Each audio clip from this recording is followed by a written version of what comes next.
Well, I'm joined at this time, as I am every night, by Mark Latham, a former alternative Prime Minister. What do you make of all that?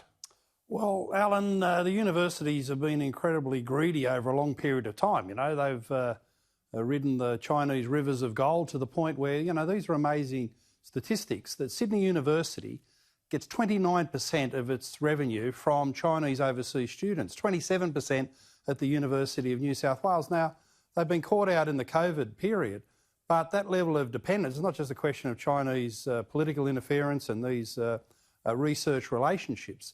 There's a lot of academics who say that to get the Chinese students, they just tick and flick, tick and flick. There's your degree, there's your degree. They become a degree factory, and the standards of teaching have gone through the floor. So universities have suffered on every front from this heavily reliant relationship, and we've got to bring it back into balance. When you're getting nearly a third of all your income from one overseas source, of course you're going to be compromised, and that's exactly what's happened. Just on this border closure stuff, Mark, premiers, have you ever known a time in Australian political history when premiers have been invested with so much power? No, not since the Great Depression, you see, when the Commonwealth got the income tax powers at the end of World War II. We became a national economy and a truly national government. Before that, you know, someone like Jack Lang in New South Wales would have been a big deal in Australian politics in the 30s, a big national figure. But, you know, Scott Morrison setting up that national cabinet has empowered and lifted the status of the premiers way beyond their provincial leadership, and now they're bigger national figures with more control over the national economy effectively now than the Prime Minister. But how heartless can these people be? You heard about Wendy, and that means that the kids can't see their parents, they're doing exams and so on. Today, there were two young ladies who work in the Navy, so serving Australia. They weren't allowed to attend their father's funeral in Toowoomba. How heartless, callous, ruthless, indifferent can these people become? Well, you know, as a parent, I find it disgusting that a parent couldn't jump in the car and drive several hours to get their children, bring them home, give them a hug, give them love, give them comfort and care. And what sort of country have we become when that is now effectively outlawed? You know, I wouldn't blame any parent for wanting to be close to their children under these circumstances and bringing them home. And in a local government area there, the Guida, where they haven't had a single coronavirus infection. Right. It's not only cruel, it's ludicrous. It's ludicrous, but then you get the man in South Australia, his father died in Victoria. He couldn't come across the border to go to his father's funeral. I just can't believe this is Australia. Well, it's become a different country. These people totally stood up, haven't they?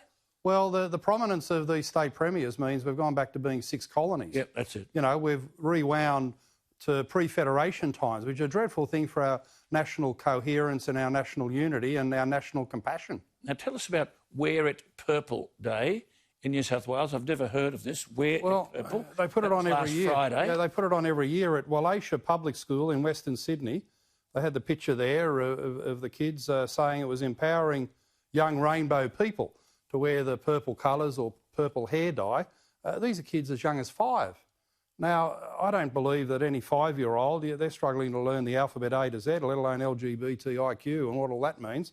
But to say they're rainbow people, that is with a sexuality that's diverse and part of the whole alphabet setup, this Wear It Purple, a lot of parents don't like it and believe, as I do, that it certainly shouldn't be in primary schools. This is the sexualisation of children by saying a 5-year-old is an empowered young rainbow person, meaning... Do the parents know this is going on? Well, some parents do, and they keep their kids home, as I would in a public school in these circumstances in primary school. Other parents don't like it. Other parents aren't told. This is an ideology in our schools that's pushed regardless of parental input and parental care.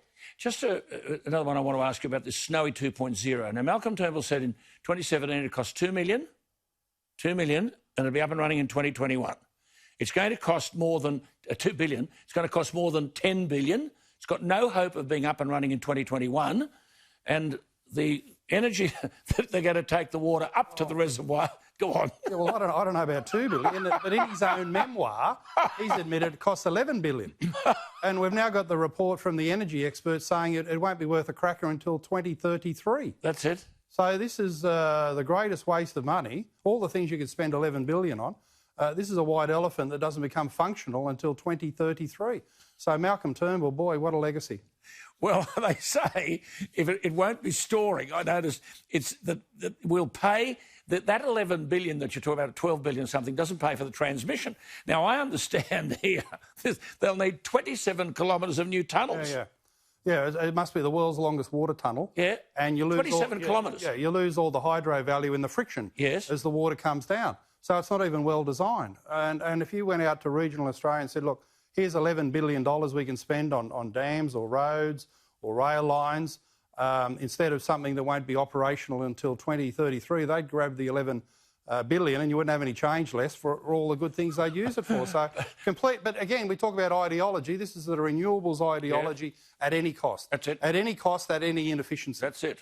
So just so that our viewers understand, they're saying we'll pump the water up to the reservoir at the top at the cheapest energy price and we'll bring it back down when we get the highest price.